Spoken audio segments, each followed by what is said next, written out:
A very warm welcome to all of you. I am Neeru. इस video में मैं उन डिवाइन फेमिनिन्स के साथ बात करना चाहती हूँ जो ट्विन फ्लेम जर्नी में हैं फर्स्ट ऑफ ऑल, और वो बहुत टाइम से अपने ऊपर सिंसियरली डिलिजेंटली काम कर रही हैं. तो उनकी कुछ क्वेरीज हैं. एक तो वो सेक्शन है जो अभी भी कहीं ना कहीं इस चक्रव्यूह से कंप्लीटली नहीं निकला है कि उनके जो काउंटर पार्ट है वो कब वापस आएंगे. They are still in waiting energy. Yes, इतना काम करने के बाद आध्यात्मिक जो भी उनकी अवस्था है वहाँ पर बहुत ज़्यादा ट्रॉमा तो नहीं है, लेकिन फिर भी इंतज़ार ज़रूर है. और ये क्वेश्चन उसी स्पेस से आ रहा है कि शुड वी वेट, क्या अभी भी हमें इंतज़ार करना चाहिए? क्या वो अगर उनके डिवाइन काउंटर पार्ट जो है वो किसी मैरिज में है या किसी और रिलेशनशिप में है तो क्या वो उसको छोड़कर वापस आएंगे? क्योंकि या फिर वो किसी भी वजह से सेपरेशन में हैं, तो क्या अभी भी हमें वेट करना चाहिए और कब तक करना चाहिए? और दूसरा सेक्शन वो है उन डिवाइन फेमिनिन्स का है जो अब चाहती हैं कि लेट्स मूव ऑन, अब हमें शादी करनी है. If their counterpart is not coming back और वो अपने जो लाइफ है उसमें बिजी हैं या किसी भी वजह से सेपरेशन में हैं, तो they don't want to wait any more and they want to move on. तो यहाँ पर क्या सही है और क्या गलत है? वेट करना चाहिए या मूव ऑन करना चाहिए? तो देखिए, जैसे मैं हमेशा आप लोगों के साथ शेयर करती हूँ कि इसमें कुछ भी सही और गलत जैसी चीज़ नहीं है. आप किस चीज़ के लिए तैयार हैं, आप कौन सी अवस्था में हैं, वहाँ से ही आपको आपके प्रश्नों का उत्तर मिलेगा. अगर आप अभी भी वेट कर रहे हैं, अभी भी आपकी चाह है कि आपके जो डिवाइन काउंटर पार्ट हैं वो वापस आ जाए, तो अभी शायद आप पूर्ण रूप से तैयार नहीं हैं किसी और पार्टनरशिप में जाने के लिए, क्योंकि वहाँ पर अभी भी हर्ट है, स्कार है और सेपरेशन कॉन्शियसनेस है. तो यहाँ पर अगर आप अपने साथ ज़बरदस्ती करेंगे क्योंकि आपके पार्टनर वापस नहीं आ रहे हैं तो आपको मूव ऑन करना चाहिए, तो आप इंटरनली मूव ऑन नहीं कर पाएंगे. तो उन लोगों को मेरी एक ही सजेशन है कि अपने आप को थोड़ा टाइम दीजिए और हील कीजिए, अपने ट्रॉमास को रिलीज होने दीजिए. और जब आप एक मैच्योरिटी के लेवल पर होंगे तो आप मूव ऑन कर पाएंगे और जस्टिफाई कर पाएंगे अपनी आने वाली लाइफ में उन लोगों के साथ अपने कनेक्शन को जहां आप नया कनेक्शन इस्टेब्लिश करने वाले हैं. क्योंकि पास्ट के घाव अगर साथ में जाएंगे तो आपको बहुत ज़्यादा प्रॉब्लम होने वाली है, आप वहाँ पर सेटल नहीं हो पाएंगे. तो first, heal yourself completely, you are not yet healed. Second, अगर आपको ऐसा लगता है कि अब आप एक न्यूट्रल स्टेट में हैं, अभी आपकी जो चेजिंग है या वेटिंग है वो वाली एनर्जी खत्म हो चुकी है, and now you can easily move on and you want to get married to someone. तो आपको भी अपने आप से कनेक्ट करना है. आपको देखना है कि ये जो आप किसी और के साथ एक शादी का बंधन बनाने की इच्छा रखते हैं, ये जो आपकी डिज़ायर है ये कहाँ से आ रही है? अगर ये डिज़ायर आपके अंदर आ रही है फैमिली प्रेशर से, है ना, या किसी भी तरह के सोशल प्रेशर से, कि क्योंकि आप एक सर्टेन एज में हैं और आपको अब शादी कर लेनी चाहिए, या पेरेंट्स को ऐसा लगता है कि उनको जो है अपनी रिस्पॉन्सिबिलिटी पूरी करनी है, तो आपको किसी और से सेटल हो जाना चाहिए, तो भी वही बात है कि आप भी अभी प्रिपेयर नहीं हैं।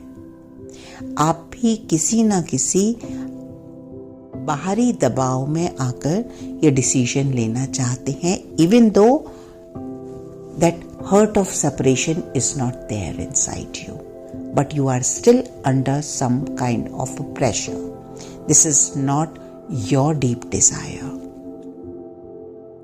इसी विंग में सेकंड जो एक स्टेज हो सकती है वो ये हो सकती है कि हमने हमेशा, स्पेशली फीमेल जो हैं, उन्होंने ये हमेशा सीखा है कि उनको लाइफ को कंप्लीट करने के लिए किसी पार्टनर की जरूरत होती है, या किसी भी तरह की आपकी डिपेंडेंसी हो सकती है जो आपको इस चीज़ के लिए प्रेरित कर रही है, चाहे वो फाइनेंशियल डिपेंडेंसी है, चाहे वो एक ऐसी चाह, ऐसा पार्टनर जो आपको प्यार दे सके, या आपकी ऐसी चाह कि आपको फैमिली बनानी है, बच्चे पैदा करने हैं, या कोई भी इस तरह की चाह.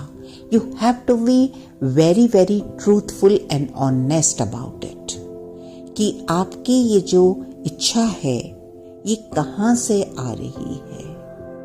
If it is coming from these संस्कार कि आप एक एज में हैं या कोई भी एज है, आपको एक नई फैमिली बनानी है, या आपको किसी भी तरह की जो आपकी डिपेंडेंसी है आपके अंदर उसको कंप्लीट करना है, अपने आप को कंप्लीट करना है, तो भी आप अभी तक कंप्लीटली हील्ड नहीं है और आगे आपको परेशानी होगी.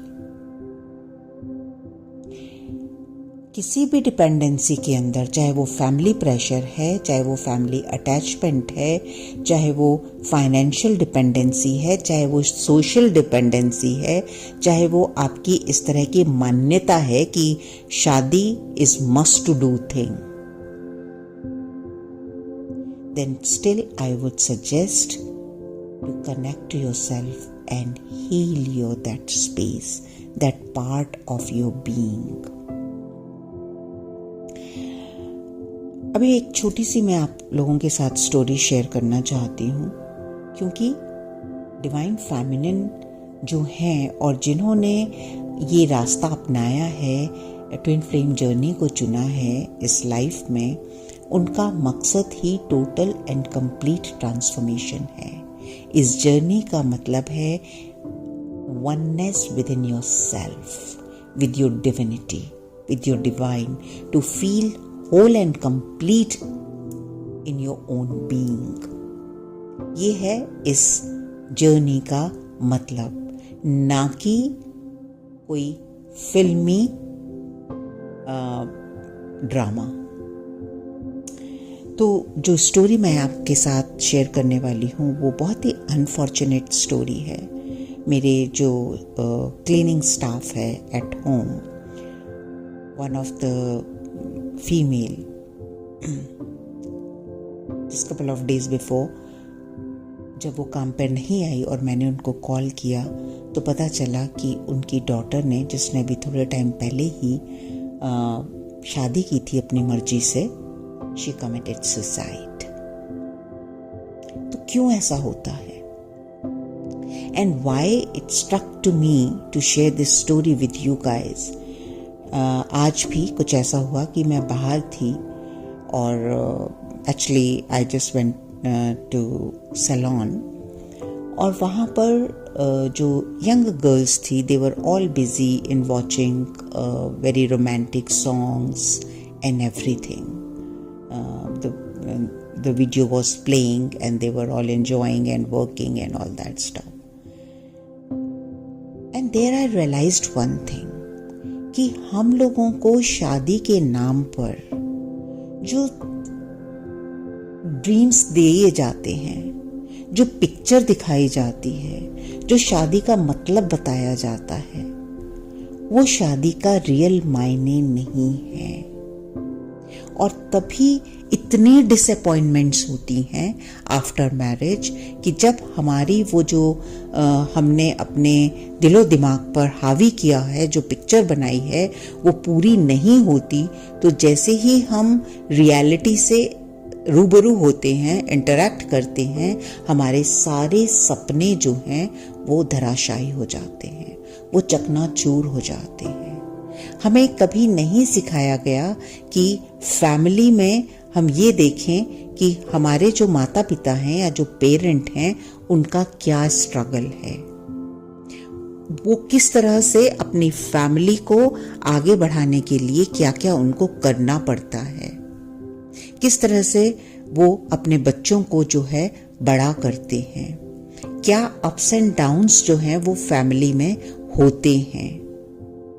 वो एक लड़की को नहीं समझाए जाते कि क्या रिस्पॉन्सिबिलिटी है मैरिज की। And the same thing is happening in twin flame journey. इतने ज्यादा वीडियोस जो फ्लोट हो रहे हैं उसमें इस तरह से डिस्क्रिप्शन दिया जा रहा है ट्विन फ्लेम जर्नी का, that is really really very unfortunate and sad. इसीलिए मैं बार बार आप लोगों के साथ ये शेयर कर रही हूँ और बहुत ओपनली मैं आप लोगों से कई बार ये बात कर चुकी हूँ कि ट्विन फ्लेम जर्नी का बिल्कुल भी ये मकसद नहीं है कि आपकी अब शादी होने वाली है आपके सपनों के राजकुमार के साथ और बहुत ही लैला मजनू वाली जो है वो लाइफ शुरू होने वाली है।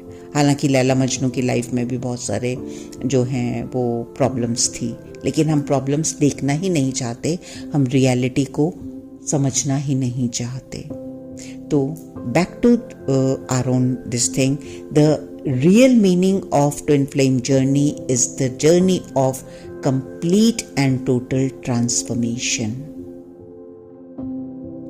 तो अब जो लोग आध्यात्मिक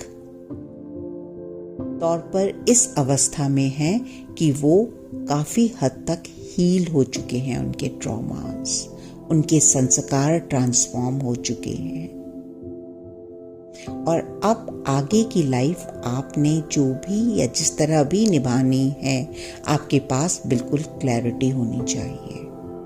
आप मेंटल लेवल पर, इमोशनल लेवल पर, फिजिकल लेवल पर उस रिस्पॉन्सिबिलिटी को लेने के लिए कंप्लीटली तैयार होने चाहिए जिसको आप लेना चाहते हैं। आपको वो रिस्पॉन्सिबिलिटी किसी भी प्रेशर में नहीं लेनी है, चाहे वो प्रेशर आपकी फैमिली का है, चाहे आपका सोशल प्रेशर है, चाहे वो आपकी अपनी ये मान्यता है कि आप तब कंप्लीट फील करेंगे, तब होलसम फील करेंगे, तब हैप्पी फील करेंगे जब कोई आपकी लाइफ में एंटर करेगा एज अ पार्टनर। नहीं, this is not the definition for you divine feminines. You should be whole and complete before you enter in any kind of arrangement or any kind of partnership. So you have to define the meaning of partnership, the meaning of marriage. इसका ये बिल्कुल मतलब नहीं है कि आपको ये अधिकार नहीं है कि आप मैरिज कर सकते हैं या नहीं। आप जो भी चाहे वो कर सकते हैं अपने लाइफ में, लेकिन वो डिजायर, वो इच्छा आपके अंदर, वो नोइंगनेस जो है वो कहां से आ रही है, दैट विल डिसाइड कि आपकी आने वाली टाइम जो है या जो भी लाइफ आप चुन रहे हैं वो कैसी होगी। क्योंकि ये आपको भी पता है कि मैरिज जो है वो एक रिस्पॉन्सिबिलिटी है। And you are very powerful being. So you must stand in your own truth, in your divinity, and ask yourself how much you are ready. And if you think you are ready, go for it. क्योंकि आपको उस partnership को निभाना है।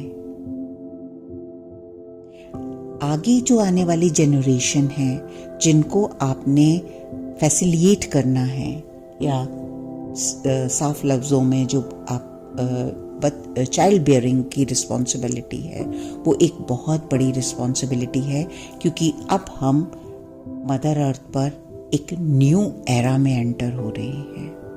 सतयुग की energy manifest हो रही है।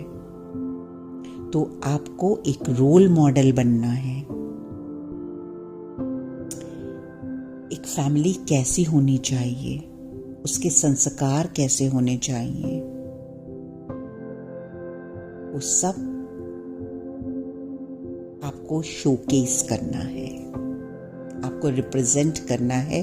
So you are the representatives of this new energy, this Satyuga, the energy of love, the energy of peace, the energy of harmony, the energy of stability.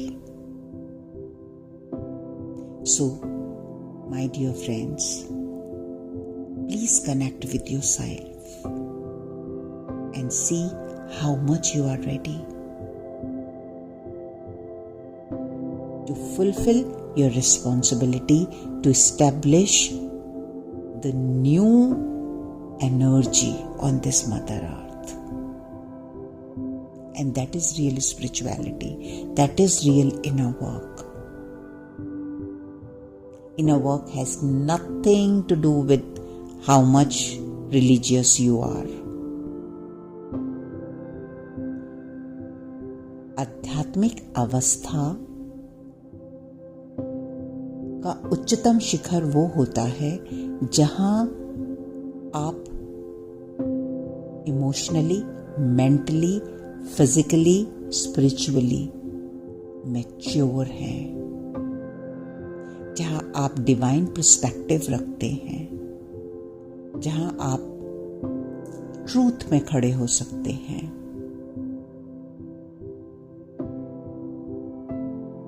And that is the life purpose, that is the soul purpose of every soul who has chosen this path of twin flame journey.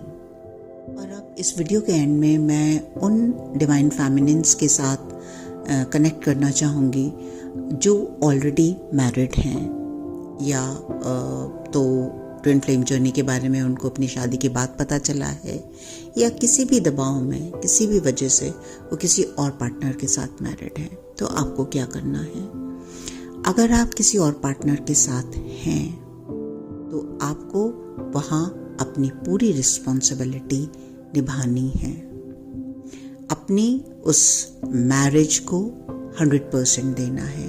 क्योंकि क्या होता है कि जब बाद में अगर आप अपने काउंटर पार्ट से कनेक्ट करते हैं या इंटरेक्ट करते हैं, या आपको पता चलता है कि आप ट्विन फ्लेम जर्नी में हैं, तो इमोशनल लेवल पर, मेंटल लेवल पर आप अपने जो मैरिड पार्टनर है उनके साथ कनेक्ट नहीं कर पाते। वहाँ एक डिस्कनेक्शन हो जाता है।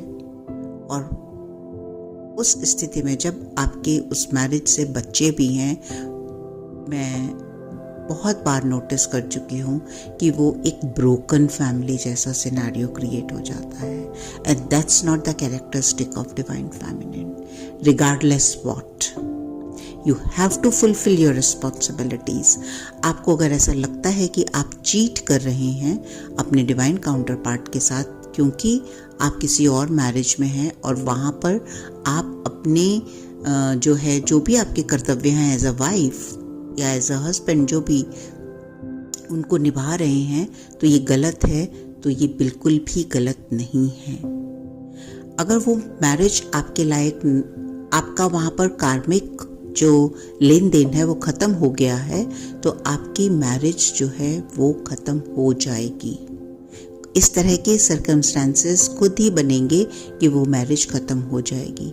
लेकिन अगर आप जानबूझकर उसको ब्रेक कर रहे हैं इस आशा के साथ कि जब तक आप उस मैरिज में रहेंगे आपके डिवाइन काउंटर पार्ट वापस नहीं आएंगे, तो whom you are cheating, my dear. This is not divinity at all. So all of you Please fulfill your duties towards your family, towards your partner, towards your children, and that is spiritual. हम जिस भी अवस्था में होते हैं उस अवस्था की उच्चतम स्तर पर होना ही अध्यात्म है. आप कुछ भी ऐसा नहीं कर रहे हैं जो गलत है. गलत वो होगा जब आप की जो जिम्मेवारियां हैं आप उससे भागेंगे. आपको ये सीखना पड़ेगा कि सही क्या है. और ये जो मैं आप लोगों के साथ शेयर कर रही हूँ, ये अंडरस्टैंडिंग, ये पर्सपेक्टिव आता है आपके डिवाइन सेल्फ से. जब आप अपनी डिविनिटी में टोटली मर्ज हो जाते हैं.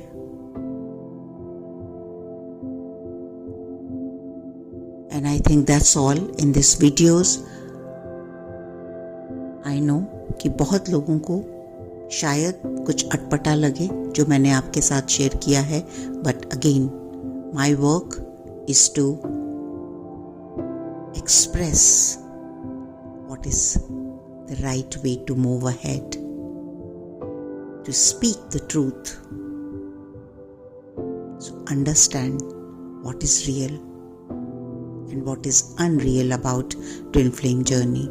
Please do not run from anything. जितना ज़्यादा आप खुद के साथ कनेक्ट करेंगे, जितना ज़्यादा आप खुद की हायर एनर्जीज में रहेंगे, आप उतना ही सही डिसीजन ले पाएंगे. So look after yourself and I'll see you in my next video. I love you all.